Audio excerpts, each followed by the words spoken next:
Saudara dan saudari terkasih, Injil kita hari ini diambil dari Injil Lukas bab 14 ayat 25 sampai 33.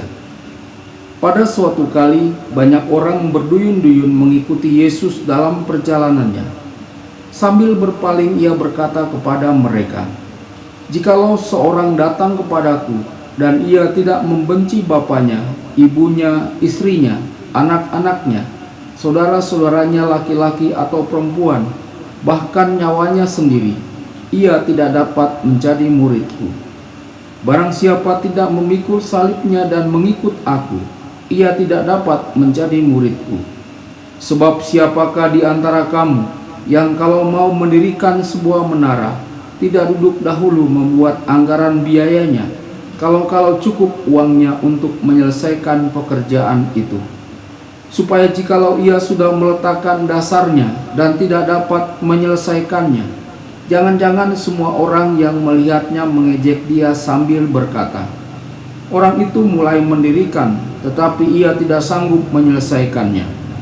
Atau raja manakah yang kalau mau pergi berperang melawan raja lain, tidak duduk dahulu untuk mempertimbangkan apakah dengan 10.000 orang ia sanggup menghadapi lawan yang mendatanginya dengan 20.000 orang?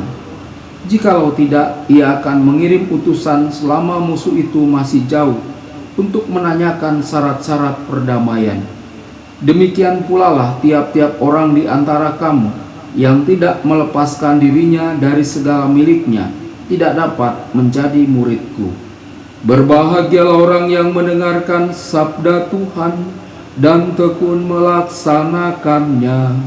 Sabdamu adalah jalan, kebenaran dan hidup kami."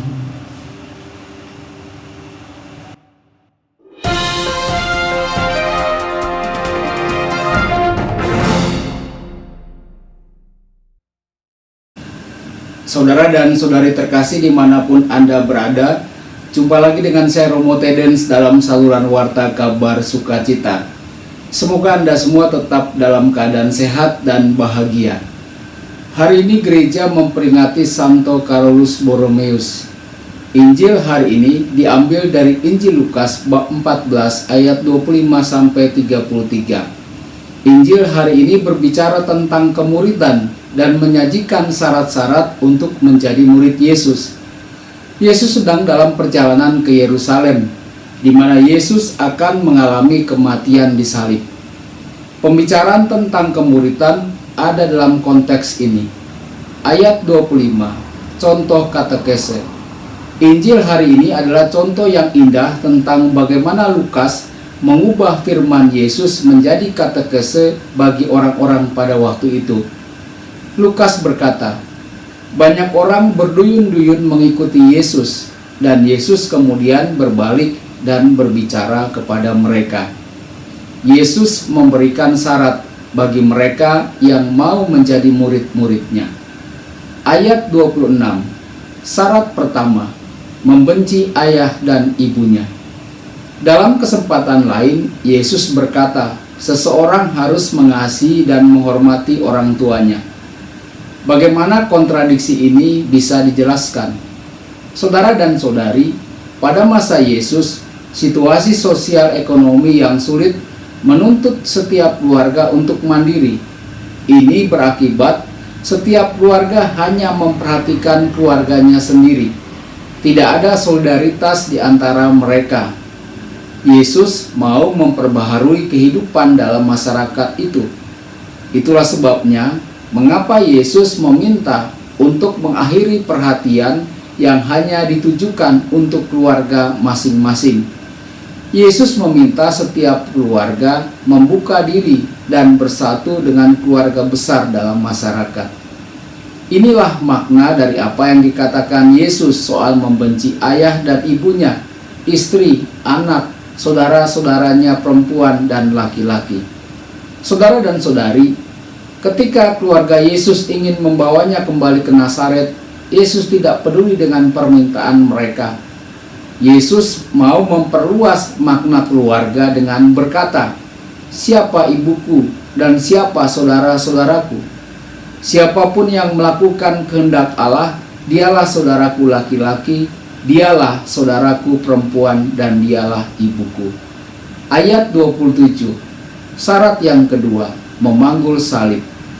Barang siapa tidak memikul salibnya dan mengikuti aku, ia tidak dapat menjadi muridku.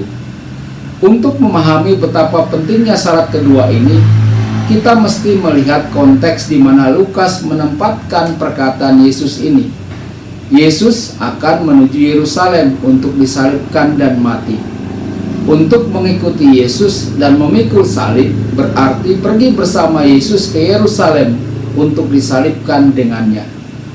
Hal ini mengingatkan kita akan sikap para wanita yang mengikuti dan melayani Yesus ketika dia masih di Galilea, dan banyak wanita lainnya yang pergi ke Yerusalem bersama Yesus. Kita juga diingatkan akan apa yang dikatakan Paulus dalam Galatia bab 6 ayat 14. Tetapi aku sekali-kali tidak mau bermegah selain dalam salib Tuhan kita Yesus Kristus, sebab olehnya dunia telah disalibkan bagiku dan aku bagi dunia. Ayat 28-32. Dua perumpamaan. Perumpamaan pertama, Yesus berkata, sebab siapakah di antara kamu yang kalau mau mendirikan sebuah menara tidak duduk dahulu membuat anggaran biayanya, kalau cukup uangnya untuk menyelesaikan pekerjaan itu, supaya jikalau ia sudah meletakkan dasarnya dan tidak dapat menyelesaikannya, jangan-jangan semua orang yang melihatnya mengejek dia sambil berkata, orang itu mulai mendirikan tetapi ia tidak sanggup menyelesaikannya. Lalu perumpamaan kedua, raja manakah yang kalau mau pergi berperang melawan raja lain tidak duduk dahulu untuk mempertimbangkan apakah dengan 10.000 orang ia sanggup menghadapi lawan yang mendatanginya dengan 20.000 orang? Jikalau tidak, ia akan mengirim utusan selama musuh itu masih jauh untuk menanyakan syarat-syarat perdamaian. Saudara dan saudari, tujuan kedua perumpamaan itu adalah orang mungkin berpikir dengan keras sebelum membuat keputusan. Lalu ayat 33, kesimpulan untuk kemuritan. Untuk menjadi pengikut Kristus dibutuhkan keseriusan. Refleksi pribadi bagi kita, bagaimana kita selama ini mengikuti Kristus. Tuhan memberkati Anda semua. Sabda Allah adalah kebenaran. Sabda Allah adalah kehidupan. Mari kita mencintainya, mari kita menghayatinya. Ya Tuhan yang ku muliakan, sabdamu angkat resahku. Mari kita menghayatinya di dalam